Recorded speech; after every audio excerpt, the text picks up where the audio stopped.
I want to show you not only how to read, but I want to get you started on the path. So here are a list of 20 books that I recommend, and if you're not a huge reader already, I think these would be a great start.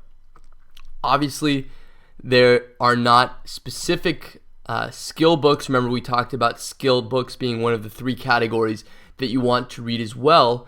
But if you haven't been a huge reader up to this point, I think they are books that can stimulate your mind and books that can really change your life if you take the takeaways and apply them.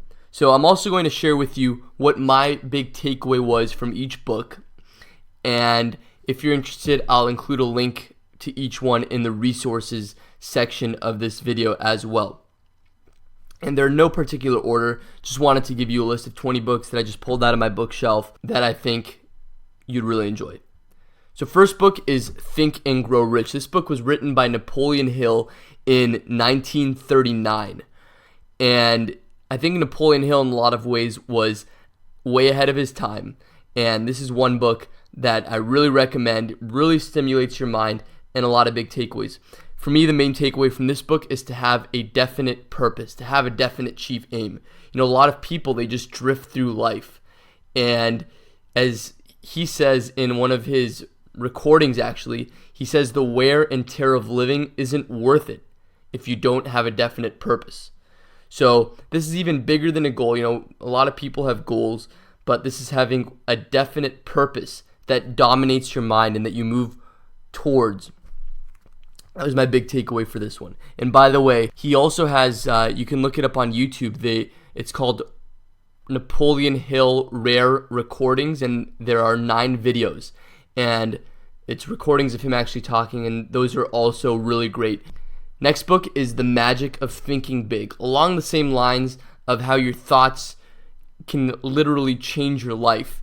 And my big takeaway from this book, my actionable takeaway, was to have what he calls a sell yourself speech. So he gave a story of a salesman who every time before he would make a call, he had a little pitch that he made to himself that he would recite. He would say his name, and then he'd say, "You're a big thinker, so think big about everything." And then he'd just go on about, you know, what type of person he is, kind of like affirming to himself who he is and getting himself in the right state of mind for those key moments. It's like Bud Fox said in Wall Street. He said, life is made up of a few moments. This is one of them. And it's really true, you know. There are a few critical moments in life that we need to perform in. And I think having a pitch like that you make to yourself out loud with emotion can really get you in the right state of mind for those key moments. Next book is a book called Psycho-Cybernetics. And this was written by Maxwell Maltz in, I think, 1960. And he was a plastic surgeon, but he discovered the idea of the self-image and how our self-image literally determines how we act and what results we get in the world. And he figured out how you can change the self-image through psychological principles like visualization. And he would actually see if he can get people that came to him for plastic surgery, he'd first see if he could change their self-image to the point where they no longer believed they needed it. Really interesting, really powerful, can really change your life. Next book is Sam Walton's biography, Made in America. This book just really shows you what it takes to succeed. In today's world, there's so many things about get rich quick and, you know, working less and getting better results. And yes, it's very important to get a good output. But at the same time, when you read about Walton, every time they were on a family trip, he would stop at different department stores with his legal pad, or how he would go through Price Club with a voice recorder. And all these things, you just see the commitment that it takes to succeed. Next book is Pour Your Heart, which is Howard Schultz's memoir of Starbucks up to the public years of 1997, which is when I think this book was written. And really inspiring story, shows you that if you have a dream, you can make it happen. And the big takeaway is, if you sell something, especially if you sell a commodity, you want what you're selling to be bigger than the item itself. It's kind of like, I think it was the founder of Revlon who said, we don't sell cosmetic products, we sell hope. And likewise, Howard Schultz realized that Starbucks wasn't selling coffee, but the coffee experience. They were selling the community. and the romancing of the coffee. Next book is The Go-Giver. This is something I listened to in the car actually instead of read, but a really great story. The main takeaway was the power of giving and how giving is really the secret to getting and success. Next book is Bill Walsh's The Score Takes Care of Itself, his philosophy on leadership. And a really great book. And the main takeaway from this one is to have a standard of performance. You see, when he came to the 49ers as the head coach, he didn't say, hey, my goal is to win Super Bowls. He said, this is my standard of performance. And he made a list of things that he expected at all times for how practice should be run, for how people should dress, for whether or not they could celebrate after a touchdown, all these things. And his job, he said, wasn't to win or lose, but to execute his standard of performance. And if it didn't get the results that he wanted, it means they just had to up their standard of performance. And this really translates into business as well. Instead of focusing directly on the result, the solution is to have a standard of performance, to have values like Jack Welch talks about in his book Winning, that are actionable, specific behaviors that you expect from your team and yourself. Next book is Managing Oneself by Peter Drucker. I also like his book, The Effective Executive. I'd actually recommend both of them. This one's a lot smaller, really short, and the main takeaway is to really know yourself. You need to know your strengths. You need to know how you learn. You need to know what your passions are. You need to know these things because they will help you make the critical decisions in life and it'll help you manage yourself correctly. Next book is Rich Dad, Poor Dad. This book is a book I read in college actually, and it completely shatters the myth of the path that we all think we need to go on when going in college. We think that the best thing to do is to get a job, and we realize how what you really need to be is an investor. And that's what this book really illustrates, and I really recommend it. It also redefines how you think of an asset and a liability. A lot of people think of their house or a car as a liability, as an asset, but he points out that anything that takes money out, that takes cash flow out from you is really a liability, and it should be treated as such. Another book is Chip and Dan Heath, brothers. They wrote a book called Made to Stick, and it's the 6 principles that make some ideas stick. So, like why do certain stories or, anything, what makes them stick? He breaks it down, and there are 6 principles. The one that I really took away is simplicity. In today's world, we're all about making things complicated. But when you could really boil something down to its core components, it's much more likely to stick. It's really powerful, really great examples. One example I really liked, he was talking about they were talking about Southwest Airlines, and the co-founder said that the key to running the company isn't all these complicated decisions. The single key is to realize that they are the low-fare airline, and that simple idea should guide all their decisions. Another book by same authors is Switch: How to Change When Things Are Hard, and they actually took a framework from a book called The Happiness Hypothesis, and they pretty much say that we want to change, but the problem is that willpower is not enough to get us to change. You see, we all only have a limited amount of willpower, and trying to use willpower is like being a rider who is riding an elephant and trying to control that elephant.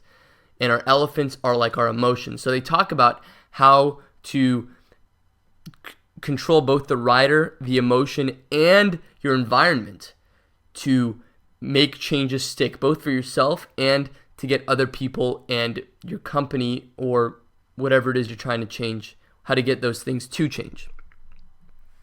Another book that I really like, I actually really like Al Ries and Jack Trout, is The 22 Immutable Laws of Marketing. And a lot of them are actually counterintuitive to what you learn in school. And by the way, that was one of my big takeaways when I was reading all these books. It's often the opposite of what you learn in school.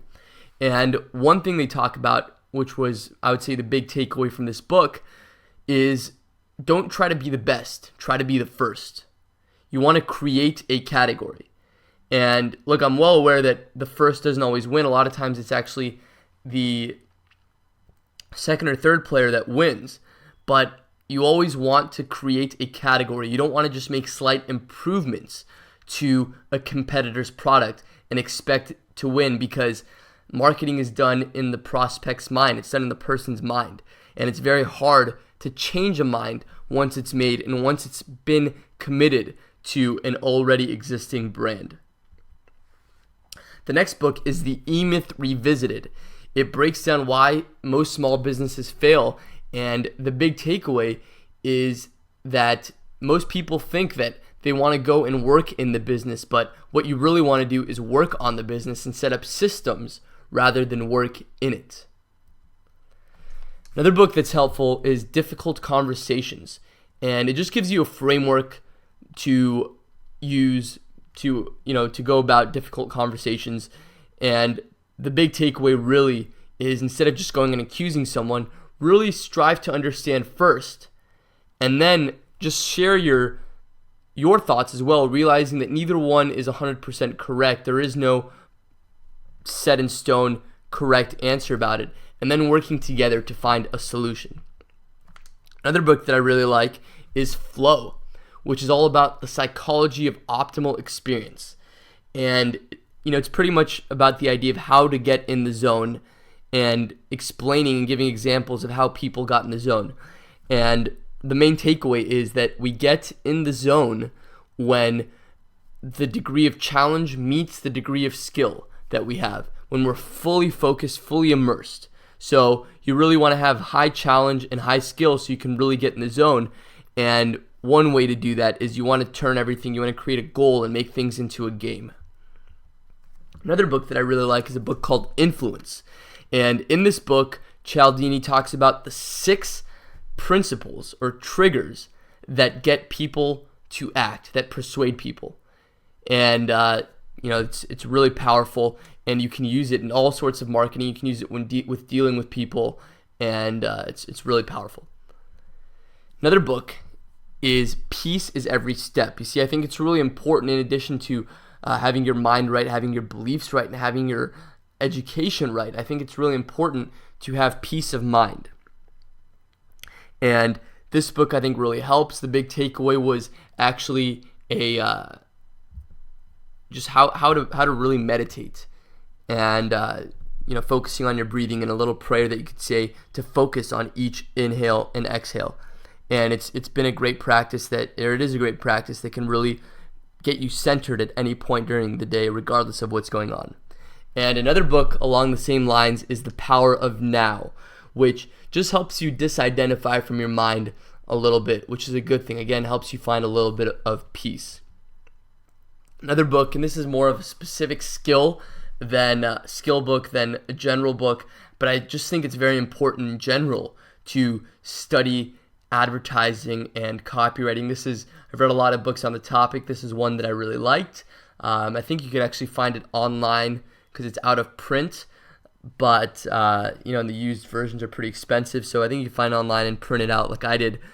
And the main takeaway that I took from this one is to realize what step or where in the scale the market is in. A lot of people make the mistake, they try to make these crazy claims, but you need to remember that if people have heard those claims too much, they stop believing it. So at that point, you need to start focusing on how the product fulfills those claims, how it makes it happen, versus focusing on the crazy claims itself.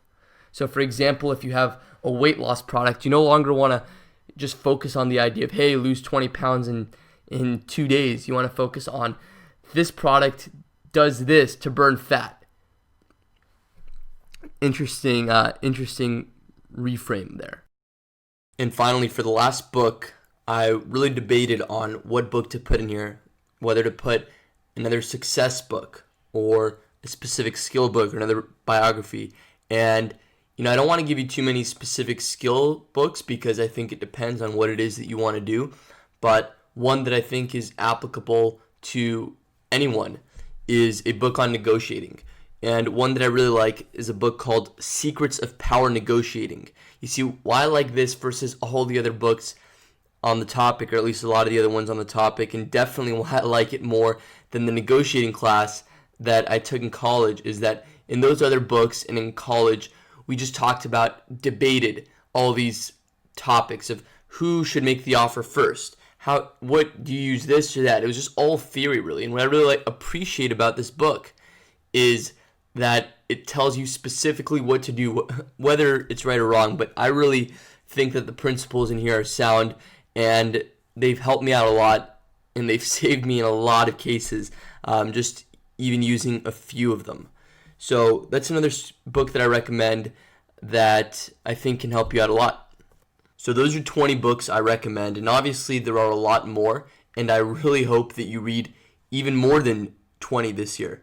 But these are books that have really impacted me, and I hope that you get a lot out of them, and I hope you've gotten a lot out of this course as well.